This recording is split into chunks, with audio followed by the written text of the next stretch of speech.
Coucou tout le monde, j'espère que vous allez bien.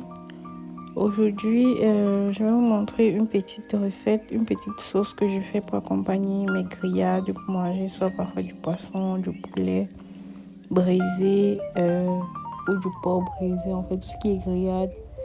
Donc ça c'est une petite recette que moi j'avais créée et que j'avais essayé une fois et j'ai trouvé que c'était très bon, c'était très bien et que je fais régulièrement. Donc pour notre petite sauce, nous avons besoin d'oignons, d'ail, du céleri, du poivron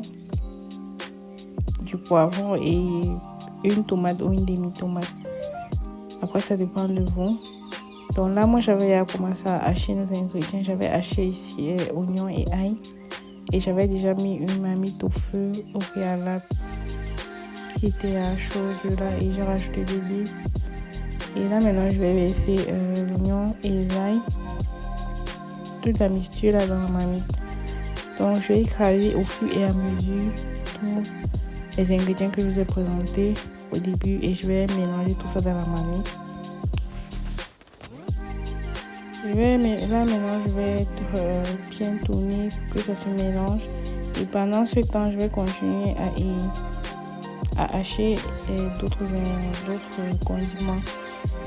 Au début de la vidéo, tous les condiments que je vous ai présentés étaient déjà nettoyés, lavés, juste pour vous rappeler. Donc là, je vais continuer la mixture de nos condiments. Vous pouvez bien voir l'écran. Donc là, je ne mets pas des épices. Après, ça dépend de vous. Si vous voulez, vous pouvez rajouter les épices de votre choix. Mais moi, je ne rajoute pas d'épices. Je fais juste avec ce que vous avez montré à l'écran. Je rajoute juste du sel et le cube d'assaisonnement. C'est tout. Et je trouve que c'est très bon pour accompagner nos grillades, comme je dis. C'est ce que je fais habituellement et vraiment, ceux qui ont rien à manger ça, ceux qui ont rien à goûter, vraiment apprécient. C'est juste un petit secret que je vous donne. Si vous voulez, vous pouvez écraser ça un peu plus prononcé, mais moi j'aime ça haché comme ça, juste pour accompagner nos grillades et vous pouvez manger aussi avec ce qui est à table, aussi bien pour accompagner du riz par exemple, ou bien des bâtons de manioc ou du viande, c'est pas trop. C'est vraiment très bon. Là je rajoute du poivron.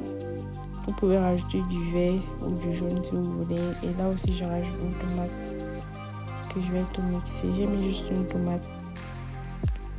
Donc, pour cette recette, il ne faut pas beaucoup de tomates vu que ce n'est pas la sauce tomate qu'on est censé avoir. Donc, c'est juste une petite mixture de condiments. Bon. Et là, maintenant, c'est-à-dire après. Ce que je fais, c'est que moi, j'ai rajouté du sel et du cube d'assaisonnement. Et puis, j'ai rajouté de l'huile dessus pour avoir une bonne texture. Ici, c'était dit après. Donc, comme je disais, je vais rajouter. J'ai laissé refroidir quelques instants. Et là, maintenant, je vais rajouter. Je vais transverser ça. Bref, je vais mettre ça dans une assiette adéquate et puis je vais rajouter de l'huile. Là c'est ce que je suis en train de faire. Donc là j'avais mis et j'ai rajouté de l'huile. Regardez la texture. Donc vous êtes censé obtenir cette texture. Ici vous voulez, comme j'ai dit, vous pouvez rajouter des épices. C'est votre choix, mais moi je mets pas d'épices vu que quand je fais les grillades, je mets beaucoup d'épices sur la viande et tout. Donc moi, j'aimerais pas qu'il y ait encore des épices dans la sauce pour accompagner ça. Donc c'était tout pour cette vidéo. Là, vous pouvez voir, ça c'était à la dégustation. C'était tout pour cette vidéo. Merci d'avoir regardé. N'hésitez pas à vous abonner, à liker et à partager. On se voit à la prochaine vidéo. Bisous, bye bye.